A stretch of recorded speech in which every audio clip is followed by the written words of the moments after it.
Então vamos supor, por exemplo, que exista no universo uma única carga, e ela é, por exemplo, positiva, dessa forma. Então essa carga ela vai gerar um campo elétrico. E se a gente criasse, somos deuses agora, nós instalamos os dedos e criamos uma outra carga onde a gente quiser, com o valor que a gente quiser. Aí essa outra carga ela pode sentir a presença do campo elétrico que foi criado por essa. Então vai ficar tipo assim, ó. A gente pode interpretar esse campo como uma perturbação. E a gente vai se basear bastante no modelo da lei de Coulomb. Vamos lembrar a definição da lei de Coulomb? Como sempre, eu fazendo graça. A gente tinha aqui o módulo da força elétrica é igual a K, Qzão, sobre a distância ao quadrado. Eu vou dar uma baseada nesse modelo. Então, a força, ou como eu estou falando agora do campo, deve depender de uma certa constante. A carga que está gerando, afinal de contas, faz sentido a gente dizer que quanto maior essa carga, não em tamanho geométrico, e sim na magnitude do seu valor, maior vai ser essa perturbação que essa carga gera no universo, nas suas redondezas. Então, essa parte aqui de crescer com a carga faz sentido. E também faz sentido esse campo atingir valores menores conforme a gente se afasta dele. Então, ainda a gente tem um campo que cai com a distância, faz sentido. Com a distância quadrado, vamos ver mais para frente. Então, eu vou representar essa perturbação da seguinte forma. Vou fazer aqui um círculo e um círculo mais exterior. Beleza? Até posso fazer mais um aqui. Esse eu não vou terminar, né? Para não pegar ali em cima. Agora, vendo pela câmera, fica bem bostinha. Então, eu vou perder alguns segundos para aumentar esses riscos aqui. E eu falo palavrão mesmo. Sorry.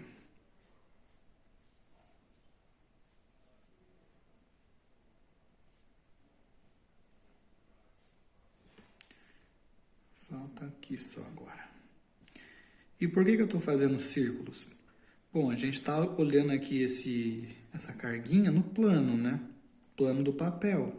Mas a gente poderia ver no espaço tridimensional. Aí, ao invés de ser um círculo, seria uma esfera mesmo. Mas o objetivo é o mesmo. É porque no plano, uma circunferência é a forma geométrica mais simétrica. Então, apesar de não ter ficado bem centrado aqui no meio, né? Ou seja, qualquer ponto dessa circunferência, se eu tivesse feito certinho, ia estar a mesma distância da carga. E a carga a gente vai considerar por enquanto só o pontual, tá? Ou seja, um pontinho, não tem tamanho. E aí aqui, a distância é maior, mas nessa outra circunferência, todos estão à mesma distância do centro. Assim como nessa mais externa, a distância é maior do que as outras duas, mas para qualquer pontinho nela mesma, a distância é a mesma. Então faz sentido a gente saber que o campo elétrico vai assumir os mesmos valores em qualquer ponto nessa circunferência ou qualquer ponto nessa, mas agora aqui é diferente dessa. Essa aqui deve ser mais fraco, nessa mais forte ainda porque está mais perto da carga, tá bom?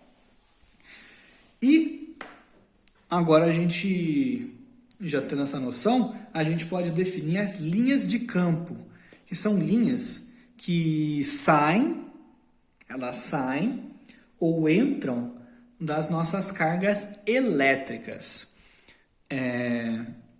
Essas linhas de campo, elas são muito úteis para a gente conseguir descobrir qual que é o sentido do campo. E uma coisa que é importante dizer também é que se eu estou me baseando no modelo da lei de Coulomb para o campo elétrico, faz muito sentido eu supor que esse campo elétrico ele é um vetor. e não um escalar, como massa, como a própria carga. Ele é um vetor, então ele tem direção, módulo e sentido. Portanto, essas três grandezas são importantes para a caracterização do vetor do campo elétrico. E as linhas de força, elas ajudam bastante nisso. Então, eu vou desenhar aqui, vai em azul mesmo. É uma linha que sai da carga.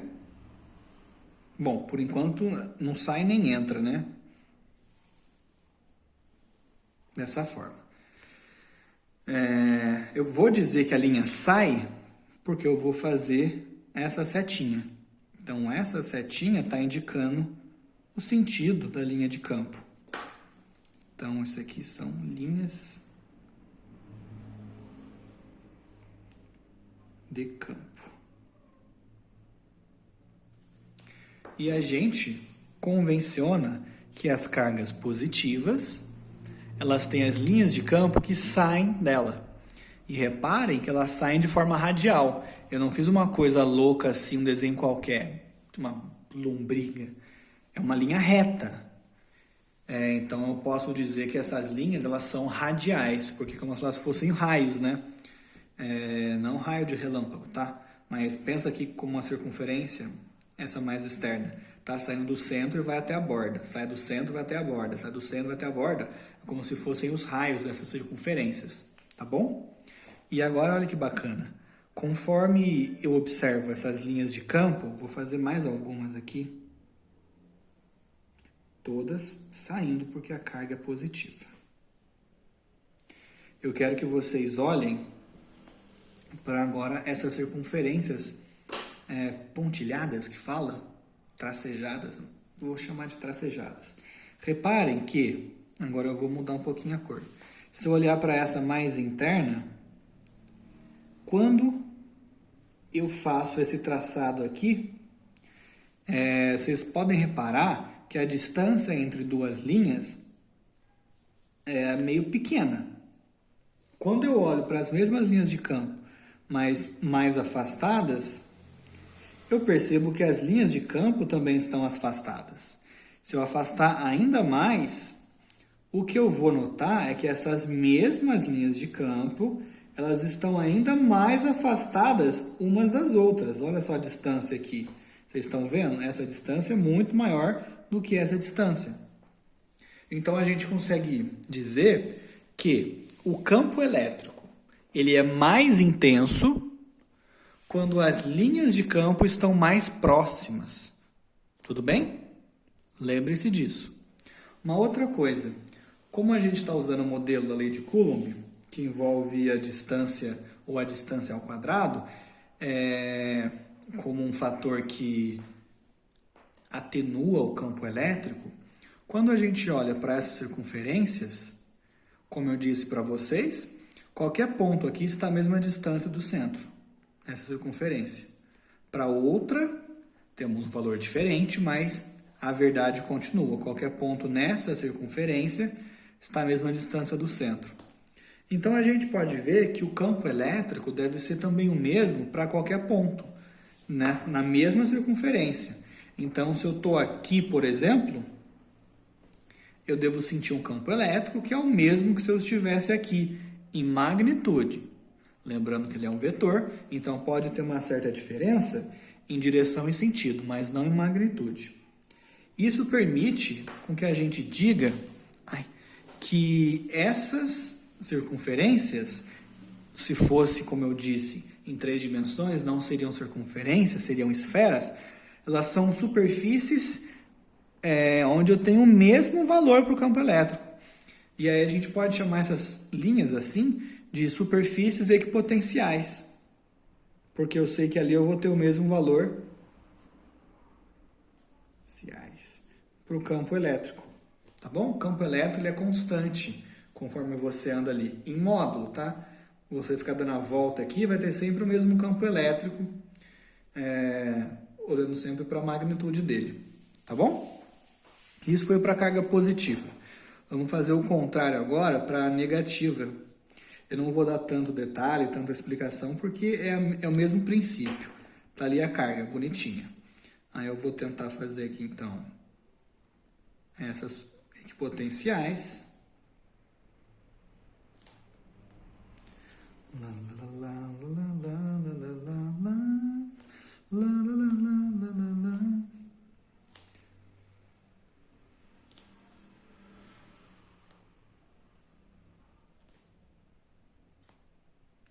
Bom, não sei se vocês vão estar enxergando bem aí, mas agora não tem que enxergar com tanto detalhe mesmo, são só linhas tracejadas.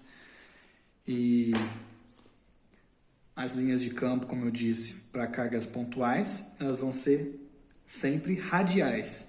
Então, sai aqui como se fosse um raio, como se fosse um raio, como se fosse um raio, e assim vai. Tá bom? A diferença é, para a carga positiva, as linhas de campo saem. Para a carga negativa, as linhas de campo estão entrando. Beleza? Fica parecendo uma teia de aranha, né? Ou a corrente de Andrômeda. E ainda segue aquele princípio também das equipotenciais. Quando você vem aqui, você vê que é a mesma distância, então qualquer ponto aqui vai ter o mesmo módulo do campo elétrico. E quando você afasta, as linhas de campo também se afastam. Então, da mesma forma, o campo elétrico ele é mais intenso próximo da carga. Não importa se ela é positiva ou negativa, tá bom? Até agora, acho que está tudo bem.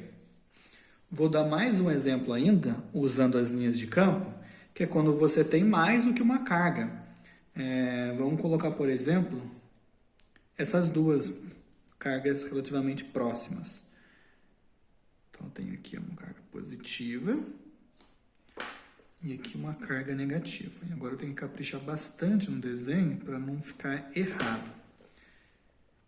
Ó, eu tenho uma linha radial que sai da positiva e uma radial que entra na negativa. Então, eu posso usar aqui a mesma linha.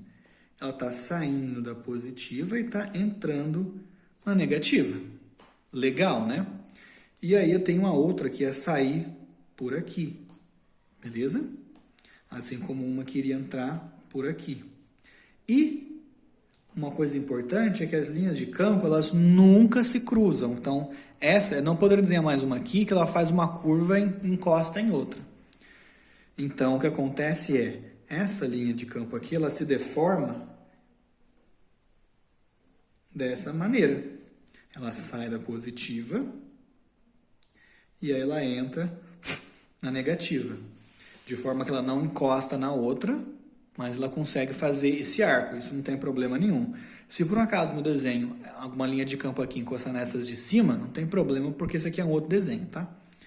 Então agora eu posso fazer mais uma que nasce na positiva e morre na negativa. Era para ser um pouco mais simétrico, mas vocês estão entendendo a ideia.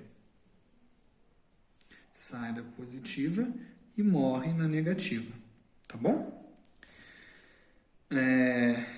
E existem também as linhas em que não necessariamente a gente vai conseguir fazer ela nascer na positiva e morrer nascer na positiva e morrer na negativa. Isso por conta do ângulo que a gente está usando.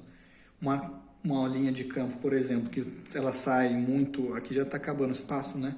Ela entra muito com o ângulo nesse lado aqui. Talvez ela não consiga fazer essa volta toda, mas aí também não tem problema. Você pode deixar indicado assim, ó, saiu aqui e não importa que fez para cima. Mesma coisa para baixo, né? Tem a tendência de curvar para cá, então vai ficar assim. Isso. Beleza? Enfim. E também tem, né, uma linha para cá. E aí ela vai estar entrando na negativa e saindo na positiva. Então aqui foi um exemplozinho, só para ficar mais simétrico aqui. Ó. Eu quase fiz besteira, vocês viram, né? Eu tentei fazer meio rápido. Um exemplozinho de um par. Esse tipo de par positivo e negativo, muitas vezes a gente chama de dipolo elétrico. De dois, né? São dois polos elétricos, um positivo e um negativo, tá bom? Vou fazer também agora, para quando a gente tem duas cargas de mesmo sinal. E aí vai ser análogo fazer para o positivo, positivo, negativo, negativo, porque só vai mudar o sentido das linhas de campo. Então, vou fazer agora aqui negativo e aqui o negativo também. Beleza? Então, lembrem que as linhas de campo elas não podem tocar uma na outra. Vou até justificar. Bom, depois eu justifico. Depois eu justifico isso. Elas não podem se tocar e sempre tem que morrer na negativa. Nunca pode nascer nela. Nunca pode sair dela, né? Ao contrário de que a gente tinha antes, que era fácil, porque a sai de uma e morre na outra, aqui não. Então, o que a gente faz quando a gente tem duas assim, para auxiliar o desenho, eu vou pegar aqui, como elas são cargas iguais, né? Negativo, negativo. Se fosse, inclusive, de mesmo módulo, então aqui no meio termo delas, na minha distância, eu ia fazer esse desenho aqui, uma linha tracejada. Vai melhorar o foco conforme for escrevendo, tá? Uma linha tracejada separando as duas, porque eu sei que nenhuma linha de campo dessa pode invadir o espaço da outra e vice-versa. Então, uma linha que ela é mais fácil para mim desenhar saindo dela, tá? Mas depois eu ajusto a setinha para mostrar que está entrando. Nenhuma linha de campo dessa pode passar para esse lado. Então, o que acontece é, aquela, por exemplo, que estava vindo em direção à outra, no exemplo anterior, ela começa a se deformar e vai se desviando para não passar para o outro lado. Aí essa, que já não tá indo tão para o outro lado, ela não precisa se desviar tanto. Essa aqui, ainda menos. E assim a gente vai desenhando. Beleza? E a mesma coisa para baixo, né? E aqui é igual.